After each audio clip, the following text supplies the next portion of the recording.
প্রিয় BA fifth সেমিস্টারের ছাত্রছাত্রীরা, আজকে আমি যে বিষয় নিয়ে আলোচনা করব সেটি হচ্ছে তোমাদের আহ, যে পলিটিক্যাল সায়েন্সের ডিএসসি A1 পেপারটি রয়েছে পাবলিক অ্যাডমিনিস্ট্রেশন। এই সাবজেক্টটি থেকে আজকে আমি তোমাদের একদম লাস্ট মিনিটের শেষ মুহূর্তের 100% কমনযোগ্য সাজেশান দেবো। যে প্রশ্নগুলো দেবো একদম 100% তোমরা কোশ্চেন পেপারে তোমরা দেখতে পারবে, এবং তোমাদের বিগত যে প্রিভিয়াস সেমিস্টারগুলোতে তোমরা পরীক্ষা দিয়েছিলে যেমনভাবে, এবং তোমাদের বাকি সাবজেক্টগুলো যেরকম হিস্ট্রি আগে যে পেপারগুলো হয়ে গেছে সেগুলোও তোমরা কিন্তু যেইভাবে কমন পেয়েছিলে 100%-এর উপরে কোশ্চেন কমন, সেরকম তোমরা এই পেপারটিতেও পাবে। কী কী প্রশ্ন তার জন্য পড়তে হবে চলো আমরা দেখে নিই।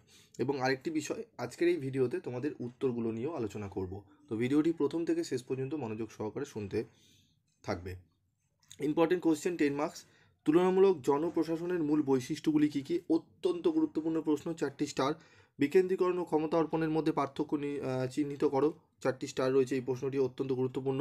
সিদ্ধান্ত গ্রহণ সম্পর্কে হারবার্ট সাইমনের তত্ত্বটি সংক্ষেপে ব্যাখ্যা করো। এই প্রথম যে দুটি প্রশ্ন রয়েছে অত্যন্ত গুরুত্বপূর্ণ, খুব ভালো করে পড়বে। তারপরে পড়বে হচ্ছে উন্নয়ন প্রশাসনের বৈশিষ্ট্যগুলি চিহ্নিত করো। ঠিক আছে, মডুল 1 থেকে তোমাদের 10 নম্বরের জন্য এই তিনটি যে স্টার মার্ক প্রশ্ন রয়েছে, তিনটি খুবই গুরুত্বপূর্ণ প্রশ্নগুলো ভালো করে করতে হবে। তারপর রয়েছে ক্রমোচ্চ স্তরবিন্যাস, আদেশের ঐক্য এবং নিয়ন্ত্রণের পরিধি সংগঠনের এই তিনটি ধারণার অর্থ আলোচনা করো। এই 5টি প্রশ্ন খুব ভালো করে যদি পড়ে যাও আশা করি খুবই উপকৃত তোমরা হবে। এবং আরেকটি প্রশ্ন রয়েছে, যে প্রশ্নটি আসার সম্ভাবনা রয়েছে সেটি আমি পরবর্তী ভিডিওতে তোমাদের উত্তর সহ আলোচনা করে দেবো। প্রশ্নটি একদম আসার মতো মনে হয় কোশ্চেন পেপারে বসিয়ে দিয়েছে, এই প্রশ্নটি অবশ্যই পরবর্তী ভিডিওতে আমি আলোচনা করছি। চলো তারপর মডুল 1 থেকে 15 নম্বরে কী প্রশ্ন রয়েছে? প্রশ্ন রয়েছে জনপ্রশাসনের পরিধি ও বিষয়বস্তু আলোচনা করো। উন্নয়ন প্রশাসনের সংজ্ঞা দাও, এর পরিধি নিরূপণ করো, অত্যন্ত গুরুত্বপূর্ণ। সাংগঠনিক নেতৃত্ব বলতে কী বোঝো? সংগঠনে নেতৃত্বের গুরুত্ব বিশ্লেষণ করো। এই তিনটি প্রশ্ন অবশ্যই খুব ভালো করে তোমরা পড়ে যাও, দেখবে তোমরা কোশ্চেন পেপার কিন্তু কমন পাচ্ছ। তারপর হচ্ছে কোশ্চেনে কমন পাচ্ছ তুমি, ঠিক আছে। তারপর দেখো উন্নয়ন প্রশাসন কি, ভারতের প্রাসঙ্গিকতা আলোচনা করো। যেগুলো স্টার রয়েছে সেগুলো ভালো করে পড়বে।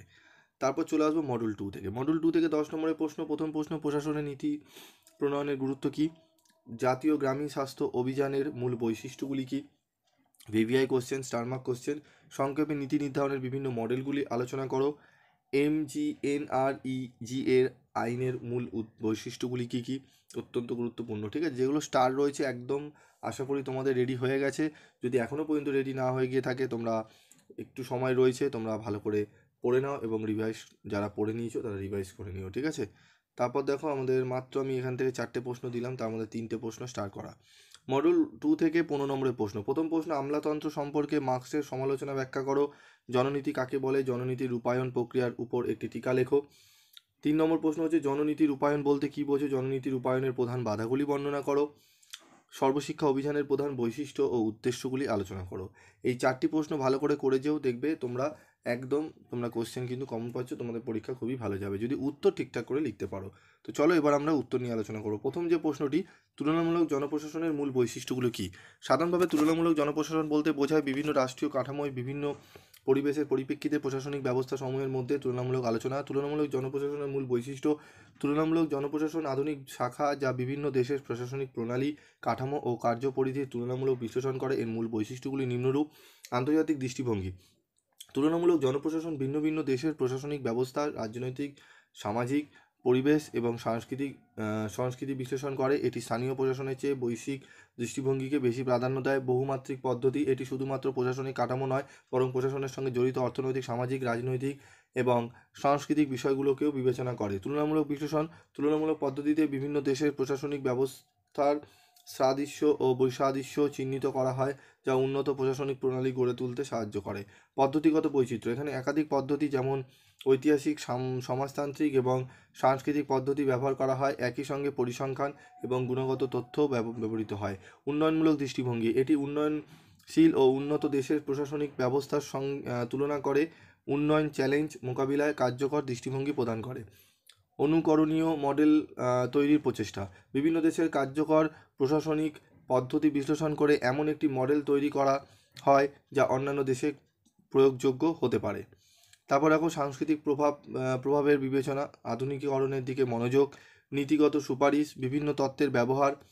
গবেষণা ভিত্তিক বিশ্লেষণ, বিভিন্ন দৃষ্টিভঙ্গি, ঠিক আছে। তোমাদের এখানে বেশি আলোচনা আমি করলাম না, কারণ ভিডিওটা অনেকটি লং হয়ে যাবে, ঠিক আছে। তো তোমরা আশা করি এরকম উত্তর তোমরা করে নিয়েছো এবং লিখেছো। লাস্টে দেখো রয়েছে উপসংহার। তুলনামূলক জনপ্রশাসন শুধুমাত্র প্রশাসনিক ব্যবস্থার তুলনায় নয়, বরং একটি কার্যকর, টেকসই এবং উন্নয়নমুখী প্রশাসনিক ব্যবস্থা গড়ে তোলার জন্য একটি গুরুত্বপূর্ণ হাতিয়ার। এর মাধ্যমে বৈশ্বিক চ্যালেঞ্জ মোকাবিলা করে প্রশাসনকে আরও কার্যকর করা সম্ভব হয়। তো আজকের মতো এই ভিডিওটি শেষ করছি। পরবর্তী ভিডিওতে আমি কিন্তু ডিএসসি A2 পেপারেরও সাজেশন নিয়ে আলোচনা করব। তো যাদের ডিএসসি A2 পেপার রয়েছে তারা চ্যানেলটি ফলো করো, অবশ্যই তোমরা কিন্তু লাস্ট মিনিটের সাজেশন পেয়ে যাবে।